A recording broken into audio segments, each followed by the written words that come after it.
Վրաստան, Թուրքիա, Իրան, Ադրբեջան։ Ինչ են անում Հայաստանի հարևանները, ինչ է կատարվում այդ երկրներում։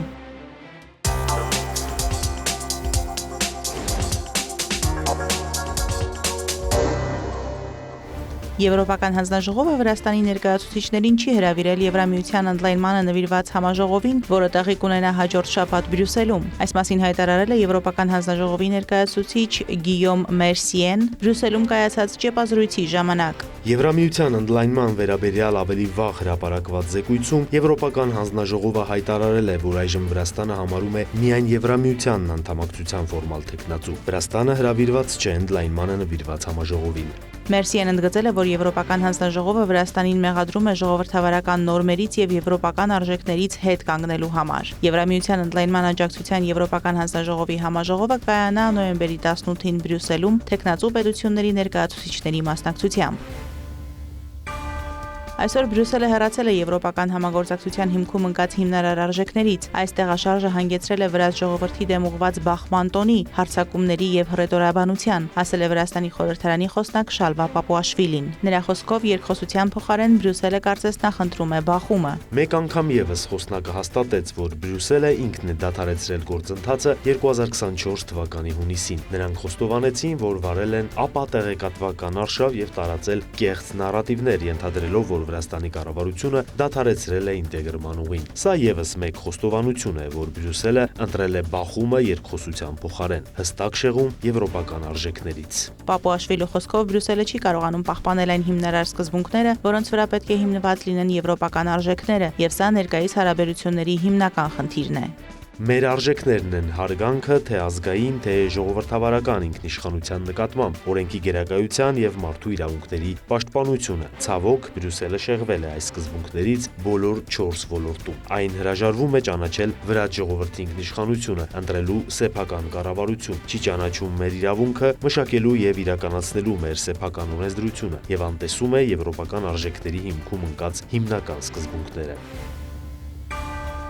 2025 թվականի սկզբից ի վեր Վրաստանից արտաքսվել է ավելի քան 1000 օտարերկրացի, հաղորդել են երկրի ներքին գործերի նախարարությունից։ Սա աննախադեպ բարձր ցուցանիշ է, այն զգալիորեն գերազանցում է վերջին 3 տարվա ընթացքում արտաքսված անձանց ընդհանուր թիվը, հայտարարել են երկրի ներքին գործերի նախարարությունից։ Արտաքսված անձանց արգելվել է մուտք գործել երկիր։ Համեմատության համար նշենք, որ անցած տարվա ընթացքում Վրաստանից արտաքսվել է 363 օտարերկրյա քաղաքացի։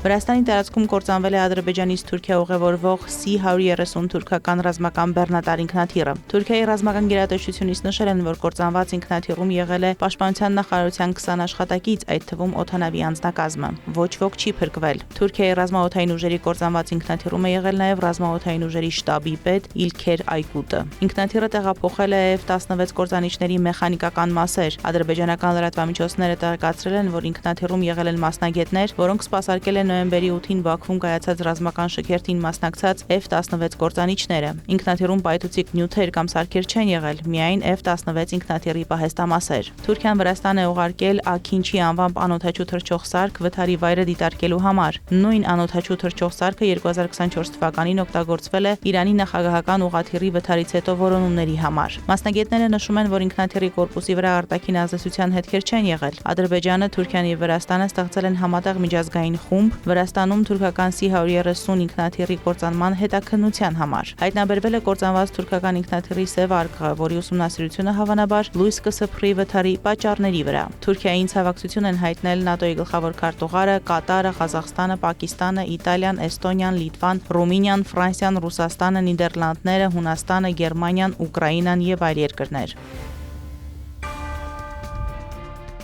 Թուրքիայի նախագահ Ռեջեփ Թայիփ Էրդողանը եւ Վրաստանի վարչապետ Իրակլի Կոբախիձեն հեռախոսով քննարկել են Վրաստանի տարածքում թուրքական ռազմական բեռնատար ինքնաթիռի վթարից հետո որոնողափրկարարական աշխատանքների վերջին զարգացումները։ Հեռախոսազրույցի ընթացքում Կոբախիձեն ցավակցություն է հայտնել վթարի հետևանքով զինվորականների մահվան կապակցությամբ։ Էրդողանն իր հերթին շնորհակալություն է հայտնել Կոբախիձեին ցավակցության եւ աջակցության համար։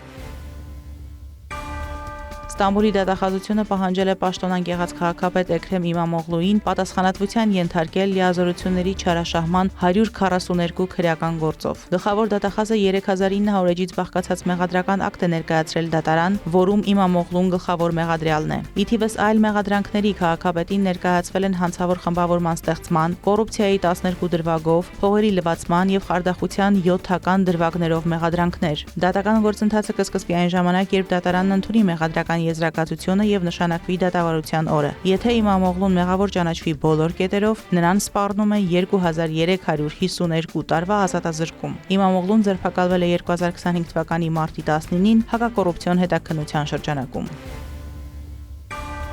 Թուրքիայի արտաքին գործերի նախարարը հայտարարել է, որ Վաշինգտոն այցի ընթացքում առանձին բանակցություններ է վարել մի քանի ամերիկացի պաշտոնյաների եւ իր սիրիացի գործընկերոջ հետ, քննարկելով Սիրիայում եւ Գազայում տեղի ունեցող զարգացումները։ Նրա խոսքով Միացյալ Նահանգները հասկանում է Սիրիայի ամբողջականության պահպանման անհրաժեշտությունը։ Եթե Սիրիայի խնդիրները հյուսիսում, հյուսիս-արևելքում եւ հարավում հանգամանորեն չկարգավորվեն, դրանք կարող են հարցականի տակ դնել Սիրիայի տարածքային ամբողջականությունը։ Այլ կերպ ասած, երկիրը կարող է բախվել մասնատման խնդրի։ Անկասկած կարևոր է, որ ամերիկացիները հասկանան սա, եւ ես տեսնում եմ, որ նրանք հասկանում են։ Բանակցություններից հետո թուրքական լրատվամիջոցների հետ զրույցում արտաքին գործերի նախարար Հական Ֆիդանը նշել է, որ ինքը նույնպես հրավիրվել է մասնակցելու Միացյալ Նահանգների նախագահ Դոնալդ Թրամփի եւ Սիրիայի նախագահ Ահմեդ Ալ-Շարայի հանդիպման մի հատվածի։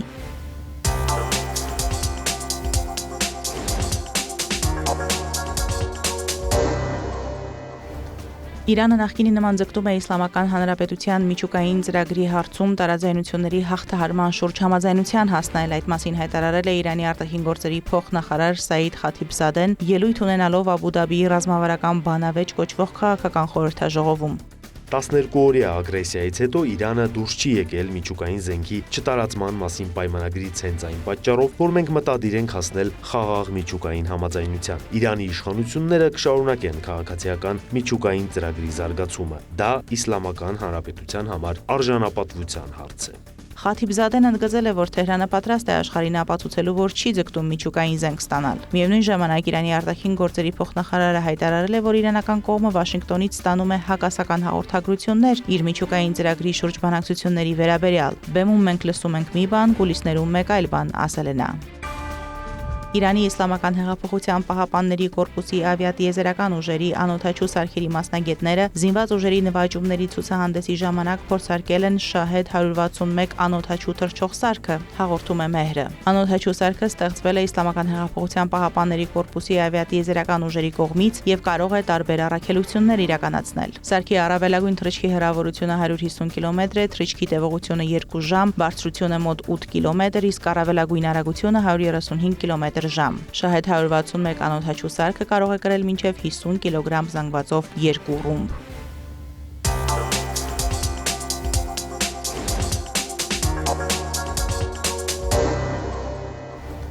Ադրբեջանի պաշտպանության նախարարության մամուլի ծառայության հաղորդմամբ Ադրբեջանի պաշտպանության նախարար Զաքիր Հասանովն այցելել է Բոսնիա եւ Հերցեգովինա։ Այցի ընթացքում Հասանովը հանդիպել է Բոսնիա եւ Հերցեգովինայի նախագահության անդամ Ժելկա Ցիանովիչի հետ։ Հանդիպանը, որին մասնակցել է նաեւ Բոսնիա եւ Հերցեգովինայում Ադրբեջանի արտակարգ եւ լիազոր դեսպան Վիլայատ Գուլիևը, տեղի է ունեցել մտքերի փոխանակում, փոխադարձ հետաքրքրություն ներկայացնող մի շարք հարցերի շուրջ։ Պաշտպանության նախարարը եւ նրա պատվիրակությունն այցելել են Սրեբրենիցայի ցեղասպանության զոհերի հիշատակին բարեկամության այգում կանգնեցված հուշը համալիր, որտեղ ծաղկեպսակ են դրել համալիրի մոտ։